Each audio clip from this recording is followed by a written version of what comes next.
What is going on, ladies and gentlemen? AJ Good here at the House of Masks, where we unbox and review cool stuff almost every single day, and I'm not gonna lie, I feel like a bag of smashed assholes. My head hurts so fucking bad, but it's okay, because in today's video we are going to be unboxing a masterpiece of a Slipknot mask, and maybe, just maybe, that'll make me feel better. Now, the reason that I'm so confident in the fact that this piece is going to be absolutely amazing is because we've taken two things that go together like peas in a pod: salt and pepper, sweet and sour. Peanut butter, German Shepherd.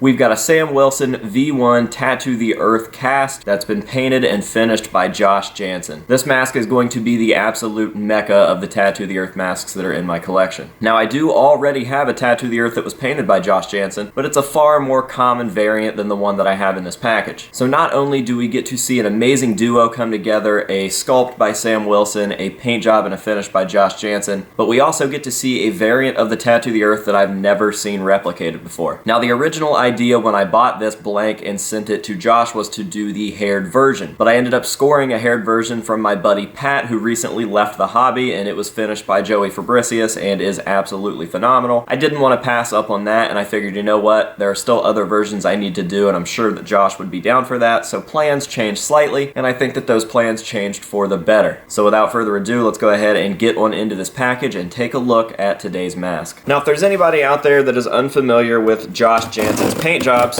you need to know that he is literally the highest regarded painter in the industry. And when I say the industry, I mean specifically the Slipknot mask industry, and that's not to say that he only messes with Slipknot masks, but he is very, very well known in our portion of the hobby because he is a Slipknot fan. So I'm very excited to have finally sent him something and had him do it just for me. I'm not buying this secondhand. This is a project that he and I started together, and it was an absolutely phenomenal transaction. So let's go ahead and take a look at today's piece. So first up, we've got a note with the greatest fucking handwriting I've ever seen. AJ, thank you for the opportunity to paint such a unique mask. It's always exciting for me to do something new, especially when I know it'll be cherished in good hands.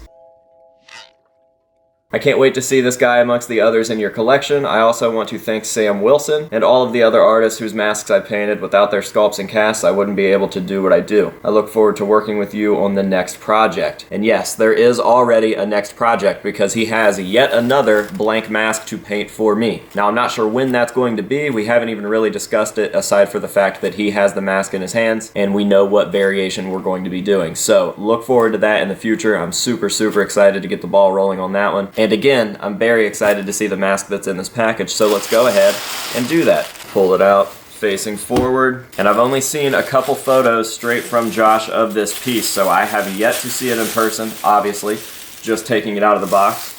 But I will let you guys take a look at it first. So what we have here is the Mullet Tattoo the Earth clown, and basically all this is the transition period between the haired Tattoo the Earth and the bald Tattoo the Earth. Essentially, I think that Clown's mask just had some hair glued into it, and Clown had started ripping the hair out. The mask was naturally losing its hair. Clown was putting his hair into little hair bands, and eventually we ended up with a bald Tattoo the Earth clown that was originally the haired Tattoo the Earth clown. And there are a few photos floating around of Clown with this barely haired mask, and I just thought that it was an interesting concept, and I obviously wanted it for my set because it was technically a variation of the Tattoo the Earth. So when I approached Josh with the idea, he said that he was super, super down for that, and this is what he came up with, and I gotta say, this thing is absolutely phenomenal. It literally looks like I'm holding the real Tattoo the Earth from that time period. So yeah, Josh did all of the paint work on this thing. We went back and forth discussing different photos, different weathering options, since the mask was pretty much brand new, but there were some very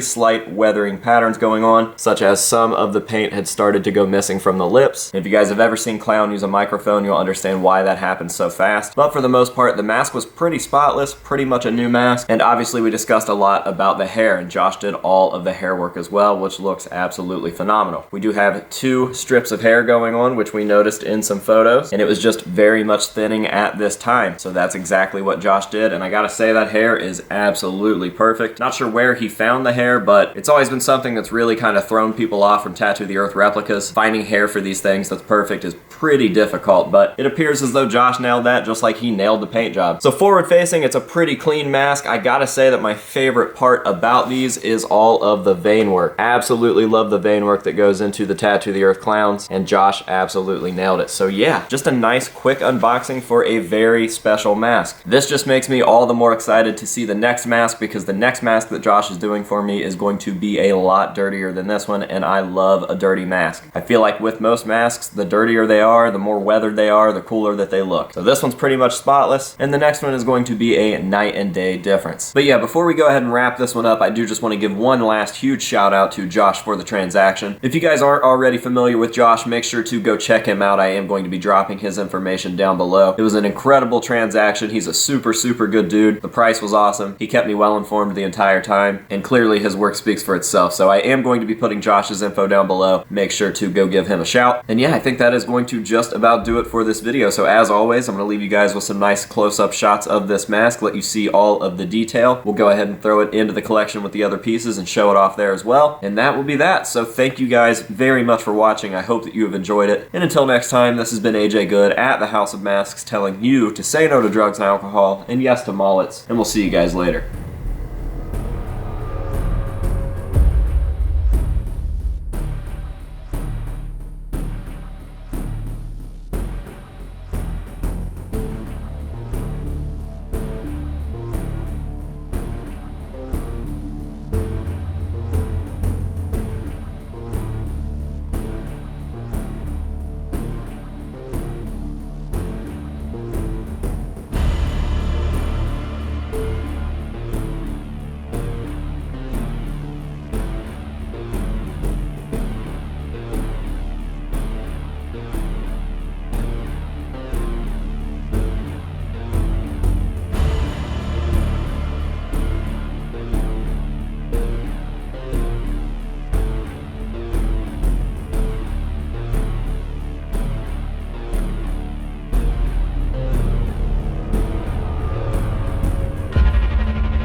Don't wanna ask for. Catch me fucking poppin' wheelies, driving like the NASCAR. Mask on, mask on, mask on, mask on. You might see him off in traffic, he be moving around. I hate AJ Good, tagged it all around the town. I hate AJ Good, I hate AJ Good, I hate AJ Good, I hate AJ Good. You might see him off in traffic, he be moving around.